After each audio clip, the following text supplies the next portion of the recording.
This is Yakutia, a region larger than India, and the coldest permanently inhabited place on Earth.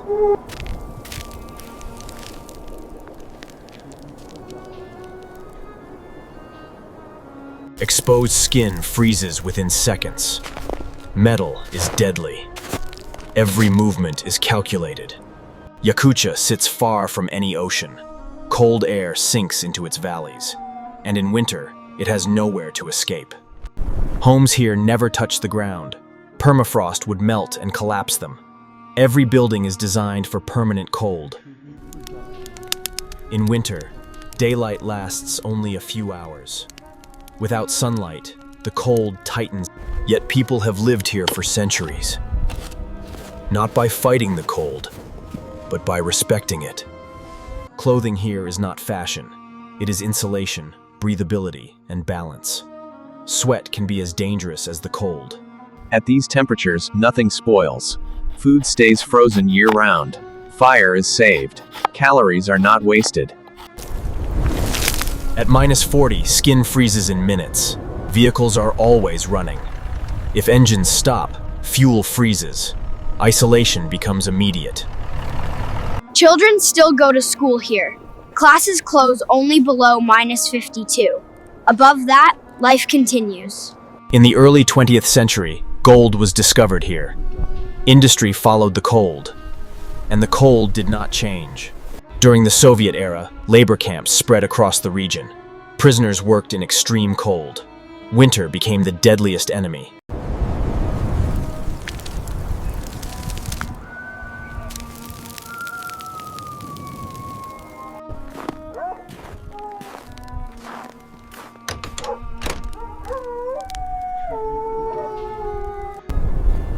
Survival here is not bravery. It is restraint. Knowing when to go inside.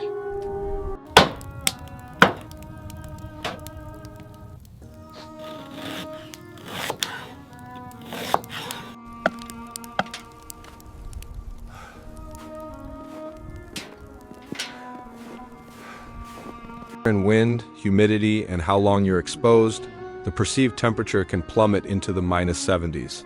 This is the real bone-chilling cold that humans have to endure. So why does Yakutia get this cold? It's all about geography. The region is located deep inland, far from any ocean that could moderate the air temperature. During winter, a massive high-pressure system, known as the Siberian High, settles over the area. The system traps cold, dense air in the valleys. Cold air sinks, and once it's there, it stays. To make matters worse, sunlight becomes a distant memory. In Oymyakon, a December day can have less than 3 hours of daylight. Without the sun's warmth, temperatures just keep dropping. And once the cold sets in for the winter, it doesn't leave. The people who call this land home are the Saka, also known as the Yakuts. They migrated north between the 9th and 13th centuries, bringing with them their horses, their cattle, and an incredible knowledge of survival. Their adaptation wasn't about high-tech gadgets. It was a deep, instinctual understanding of their environment, woven into their culture and daily behaviors. Their homes, for instance, are built on stilts, never directly on the permafrost. This clever design prevents the heat from the house from melting the ground underneath, which would cause the entire structure to become unstable and collapse. Walls are insulated with a mixture of frozen earth and moss. Windows are kept small to minimize heat loss. In Yakutia, heat is sacred. Their clothing is another masterclass in adaptation. They use layers of reindeer, horse, and fox fur. The key isn't just thickness, it's breathability. At -50 degrees, sweat can be a death sentence. If moisture gets trapped against your skin, it freezes, leading to rapid and severe hypothermia. Their clothing is designed to keep them warm while allowing sweat to escape. Surviving this level of cold requires a constant state of awareness. At -40 degrees, any exposed skin will freeze solid in just a few minutes. At -60, it happens in seconds. For the Yakuts, survival outdoors means never stopping your movement. It means never touching metal with your bare skin, which would instantly freeze to your flesh. It means never exhaling too sharply, which can damage your lungs. Everyday items we take for granted become hazards. Eyeglasses will freeze to your face. Plastic shatters as if it were made of thin ice. The fuel in vehicles turns into a thick, unusable gel. That's why in Oymyakon, cars are often left running 24 hours a day, all winter long. If you turn the engine off, there's a very real chance it will never start again until spring. And yet life goes on. Children still go to school at least until the temperature drops below minus 52 degrees Celsius. That's the official cutoff. Any warmer than that, and it's just another school day. Food preservation is one thing they don't have to worry about. Meat is simply stored outdoors, perfectly preserved by the natural freezer. A local delicacy is straganinna raw, frozen fish shaved into thin, delicate slices. It's a brilliant way to get calories without using precious cooking fuel. In this environment, survival isn't measured in money. It's measured in the size of your stack of firewood. This brutal cold also has a dark history. In the 1920s and 30s, the Soviet Union began to industrialize Yakutia after discovering gold along the Kolyma River. This led to the establishment of forced labor camps, the infamous gulags. Prisoners were forced to work in temperatures below minus 50 Celsius, often with completely inadequate clothing. As historian Anne Applebaum has documented, the mortality rates in these camps skyrocketed during the winter months. The cold was no longer just a part of the environment, it became a weapon. For the local Saka people, survival was about knowledge.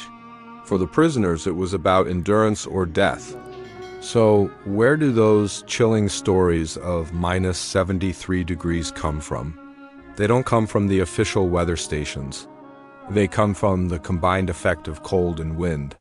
In deep valleys, a gust of wind can create a wind chill equivalent that plunges below minus 70. At these temperatures, metal will freeze skin on contact. Your eyeballs can literally start to frost over. In these moments, survival is simple. You retreat. There's no heroism in facing down that kind of cold. Survival means knowing when to get inside. Today, Oymyakon has modern amenities like internet, satellite TV, and modern medicine. But the cold remains the same, an unchangeable force of nature. Smartphones die within minutes of being taken outside. Diesel fuel still freezes, and your breath still turns into a cloud of ice crystals. The residents still wear fur, not as a fashion statement, but as a matter of physics. Technology hasn't conquered Yakutia.